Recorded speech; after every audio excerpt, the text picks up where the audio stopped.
দীপ আর জয়ার ফাইনাল পরীক্ষা আসছিল। জয়া একটি ঘরে বসে পড়ছিল, তখন দীপ ওই ঘরে আসলো। তারপর, এ দিদি, তুই এখানে পড়ছিস? কতবার বলবো দিদি না দিদি? ওই হলো, তুই এত পরে কি করবি? পরীক্ষা তো এক সপ্তাহ বাকি, চল এখন খেলে আসি। না, আমি এখন খেলবো না, আমাকে এখন ফুল রিভিশন দিতে হবে। আর তোকেও এখন খেলতে যেতে হবে না, তুইও আমার সাথে বই নিয়ে বস। না, আমি পারি, দেখবি তোর থেকে পরীক্ষায় আমি ভালো নাম্বার পাবো। তুই পড়, অত পরে কে কত বড় লোক আছে। ঠিক আছে, তাহলে তুই আতা গাছে তোতা পাখি ছড়াটা বল তো দেখি কেমন পারিস। আতা গাছে তোতা পাখি, কুল গাছে কেউ, এত ডাকি তবু কথা কও না কেন বউ? কথা কানে যায় না, শুনতে বউ পাই না, রাখতো আশায় না, দেবো না তো গয় না। আরে এটা আবার কি ছড়া? ভুলভাল যা খুশি তাই বলে গেলি। বেশি বলছো তুমি, এইটাই ঠিক ছিল, তোমার তো জ্ঞান দিতে হবে না। নিজের পড়া করে আমি খেলতে যাচ্ছি। আরা, আমি মাকে আর বাবাকে বলছি, তারপর তুই বাড়ি আসার পরে কেমন বাইনট খাস দেখি।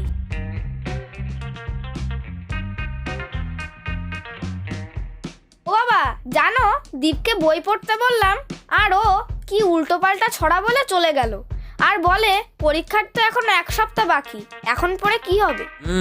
উল্টোপাল্টা ছড়া? সেটা আবার কি ছড়া? আমি বললাম আতা গাছে তোতা পাখি ছড়াটা বলতে, আর ও বলল আতা গাছে তোতা পাখি, কুল গাছে কেউ, এত ডাকি তবু কথা কও না কেন বউ? কথা কানে যায় না, শুনতে বউ পায় না, রাখতো আর সয় না, দেবো না তো গয়না। বলো তো এটা কোনো ছড়া হলো? এটা আবার কি ছড়া? এমন ছড়া বাপের জন্মেও শুনিনি। তা কোথা থেকে পেলো ছড়াটা? কে জানে কোথা থেকে পেলো? এই জন্য তো আমি তোমাকে বলতে আসলাম, ও বাড়ি আসলে ভালো মতো বাইনাট দেবে। না মা, বাচ্চাদের মারধর করলে ওরা আরো বেশি খারাপ হয়ে যায়। বাচ্চাদের সবকিছু বুঝিয়ে বলতে হয়। হ্যাঁ মা, তোর বাবা ঠিকই বলেছে। যা, তুই গিয়ে বই নিয়ে বস, ও বাড়ি আসলে আমরা ওকে বোঝাবো খুব। এই বাড়ি যাচ্ছি, সন্ধ্যা যাচ্ছে, আবার কালকে খেলতে আসবো। পুনে কাপান্তে করা ডিলের আমি কিতে পজারা মে जोया की रे बाट छोड़ तूने कदी क्या रे ज़ारा में तेरे बाट बजानी अवरी तो गाती का तेरे यार में थोड़ा सेंट तू शिंक दे बदमाशी का तेरे करना जगह उजी कते करना ते कतलसी का।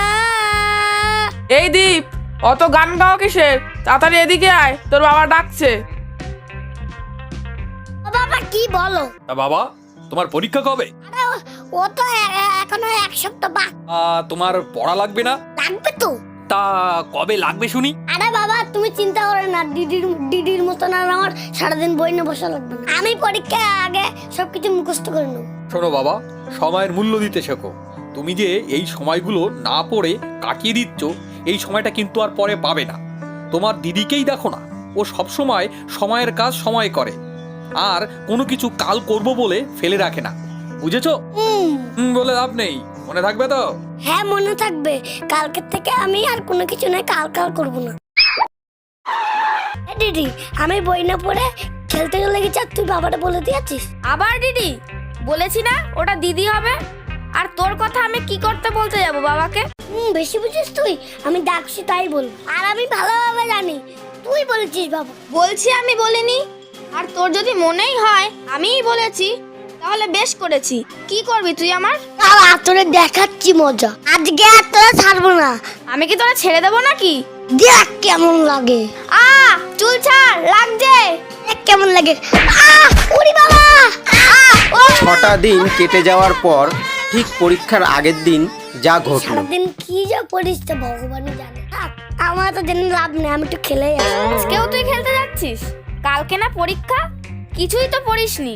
আজকেও যদি না পড়িস তাহলে পাশ করবি কি করে? না, আবার জ্ঞানের ভান্ডার খুলে নিয়ে আসলো।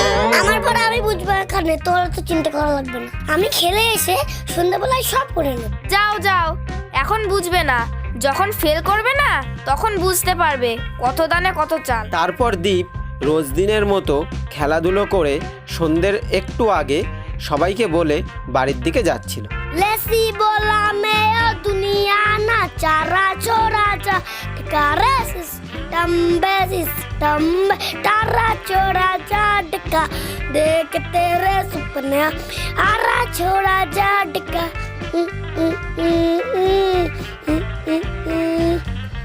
শিখাতে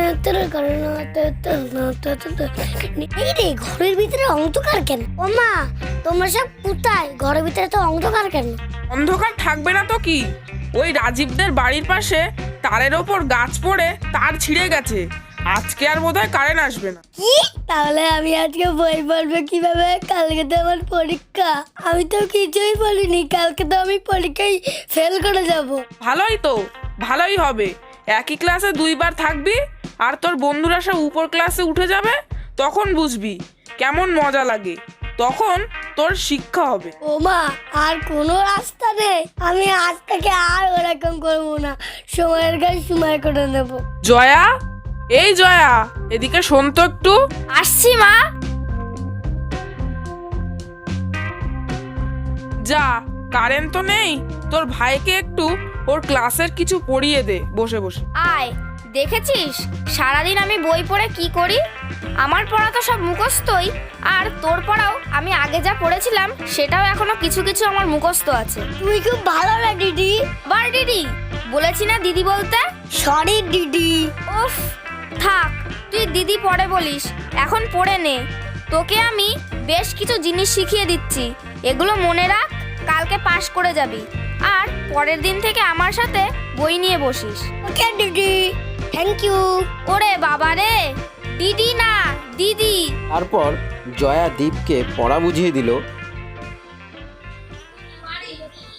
এবং পরের দিন তারা ভালো পরীক্ষা দিল। 15 থেকে 20 দিন পর তার রেজাল্ট আউট হওয়ার জয়ার সহযোগিতায় দীপ পরীক্ষায় পাশ করে যায় আর 2 ভাই বোন আনন্দ করতে করতে বাড়ি চলে যায়। তাই রে নাই রে না, মন তো মানে না, আজ আমাদের রেজাল্ট হলো, বাড়িতে মাংস হলো না, এখন কি উপায় বলো না, তাই রে নাই রে না, মন তো মানে না।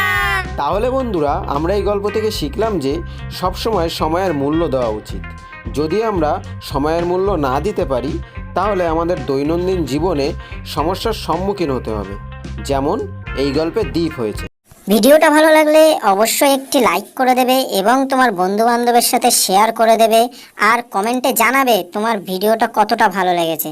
আর চ্যানেলটাকে এক্ষুনি সাবস্ক্রাইব করে পাশে থাকা বেল আইকনটাকে প্রেস করে দাও, যাতে নতুন কোনো ভিডিও আসলে সবার প্রথমে তুমি দেখতে পারো।